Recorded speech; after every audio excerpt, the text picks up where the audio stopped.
Had my friend over. We were having a good time, just minding our little black business. He was also of African American descent. He as well was a spear. Woo!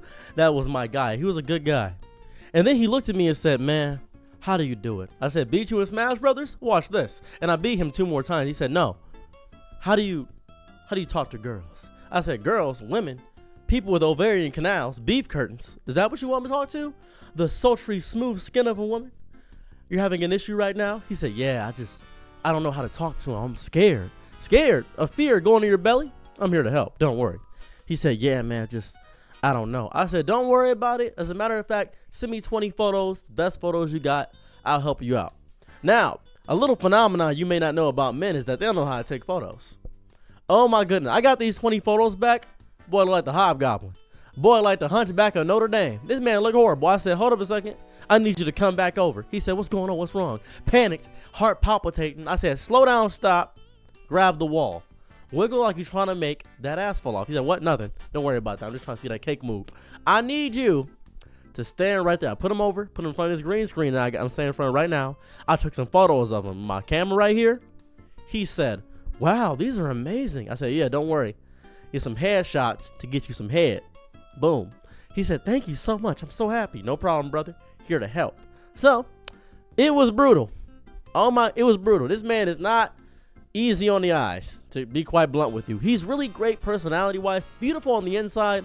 On the outside, he has poor hygiene, dirty nails. If he scratch his neck, dirt might appear under it. It's very bad. Didn't take care of his nails. Feet crusty. Smells bad. Just a horrible smeller. Just the scent fumigating from this man is not pleasant. However, very funny, pleasant to be around, enjoyable personality, very, very respectful of boundaries. I appreciate that deeply. As a matter of fact, very recluse. Bit of a NEET. If you don't know what a NEET is, it's not education, employment, or training. But that didn't stop me from getting this man some women inside of his inbox. So, by all means, I finally found 2 potential candidates. 2 candidates. Oh, this is going to be great. Happy about this. He says, "Hey, man, some girl hit me up. I'm scared. Is it a bot?" No, it's not a bot. I'm not trying to be a hot single in your area. This is literally a hot single in your area. He said, "Really? Whoa." I watched this man go for the winning touchdown and proceed to lose his arms. He didn't just fumble it. He did not have the means at which to catch the bag that was being tossed to him. It was insane. I said, "Wow, you immediately opened up with the worst line ever." She said, "Hey, your friend Sarah showed me who you were, and you're really cute." He said, and I quote, this is the direct, actually, you know what? Screw that.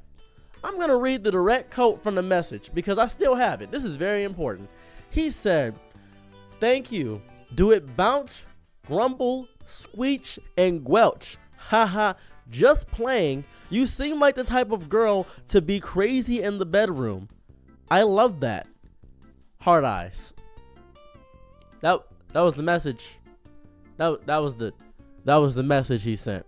Now, I'm not gonna crop it and put it behind me.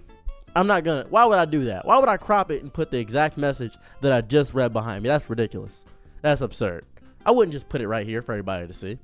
That's insane.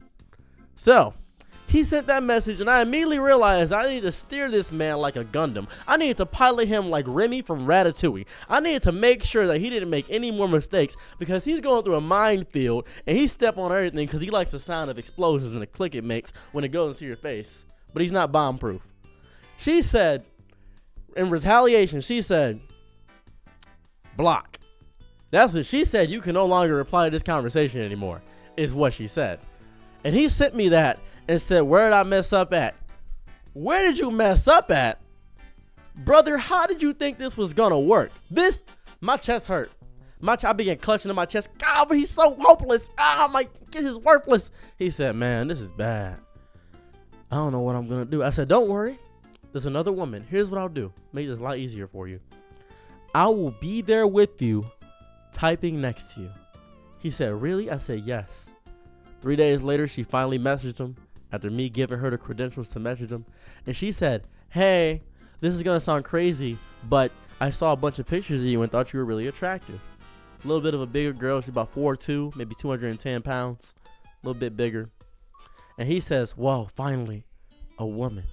He didn't even care how she looked. I like that. He didn't care how she looked or nothing. He didn't have any crazy statistics on his mind. He just was excited. So I help him. I guide him. I navigate him. I am the guiding beetle. I'm his Jiminy Cricket. I'm his Jimmy Cricket. I'm on his shoulder giving him advice. I'm both two angels on his shoulder telling him everything to do. I'm telling him every little confines of what to do. He says, wow, this is outstanding. We're having a real conversation. I said, now, I need you to secure the bag and invite her on a date next Saturday. He said, why not today? Because you just met her. You can't just have a woman you just met come over. So I guide him through the pathos and the findings. And they have a really good date. They meet in person. He's very civil. I'm in the background listening in on the date or eating food by myself like a psychopath to make sure he doesn't do anything bad. I'm gauging their facial expressions because I'm really good at reading people, and I got social cues. You know what I mean?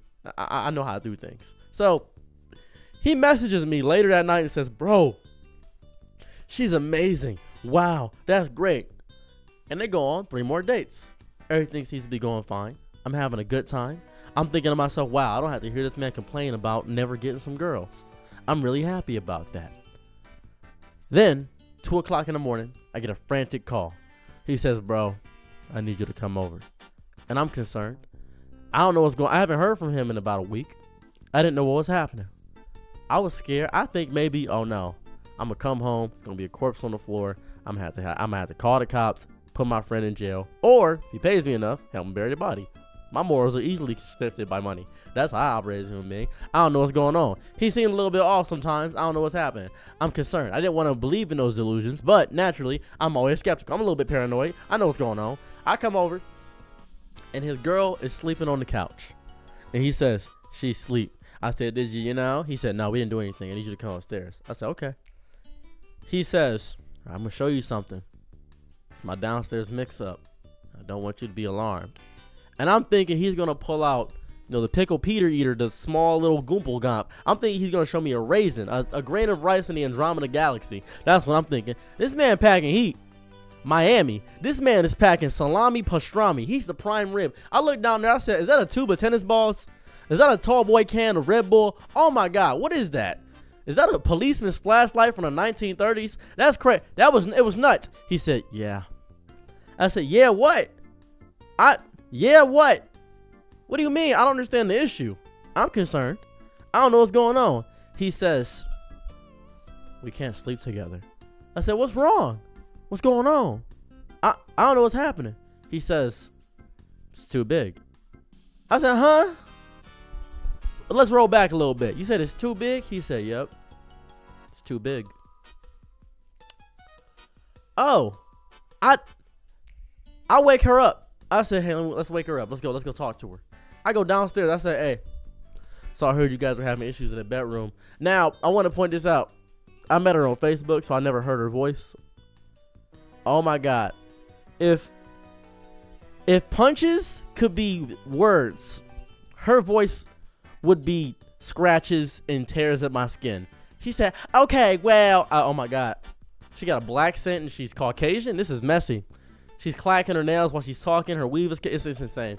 It's just psychotic. I didn't scan these women before I showed them off to her. I just showed the pictures and prayed. That's what happened. So she's talking and explaining that, well, she does not have no space down there for all of him. And he says the only way he can really get pleasure is generally the whole thing is in there. So I'm like, okay, cool. I'm going to help you guys out. So I'm like a director sitting in the cuck chair, just, all right, do this angle, do that, do this. Every angle didn't work. This man is too massive. He's packing heat. He's Ace from One Piece. He is Rengoku from Demon Slayer. This is just nuts. So he says, all right, this is too much. And they were dating, and they ended up breaking up because he was too massive. Too much. She couldn't handle it. She says, hopefully you'll find a size queen that can deal with that, but you got too much rocking down there. And I low-key agree. I low-key agree because that was a lot. I looked at that and I immediately got defensive. I said, who's that demon? I was mad. It's like a cyclops down there. Like the Alaskan bullworm was fumigating in his pants. He said, Huh. Well, I guess that's it for me. I said, no, hold on now. We can find you somebody. We can find you somebody. Lo and behold, 2 months later, very short, petite woman, 5 foot, very short woman. She sees him in public, very fireball. She says, hey, you look pretty good. He's tall, he's 6'2". And he's nervous and shaken up from his last encounter. He doesn't know if he should trust this woman. Naturally, his brain messes up. So he speaks to her. They're having a good night. They both get deliberately drunk. And he says, now, this is going to sound crazy. And please don't take this the wrong way. And she says, you can tell me anything, sweet pea. He looks her dead in the eyes and says, my last girl left me because my member was too big. I'm not going to show you my member because I know better. But just know she immediately hushed him up, put the finger to his lips, and she said, I can take anything. I like pain. That's daddy issues for sure. You can feel it. You can feel the aura of daddy issues off this little woman. 30-year-old, 5-foot woman taking my 25-year-old friend and went back to her place. He texted me after it happened 4 hours later, 5 o'clock in the morning. He says, I think she's the one. I meet this woman. She's very encourageable. I like her. She's fun. She's full of energy. And she has to take pain pills because of this man. But she works with him. And that's beautiful. And I love that. I love that so much. So, I know a lot of you guys in this spectrum have heard of issues of having too small of a Peter. And you're forced to have lesbian sex where you just kind of rub against each other. A little bit of a rub. But you probably never heard of the opposite issue. Thankfully, I'm able to talk about it because it happened recently. So, thank you so much. I'm out. Peace. Bye.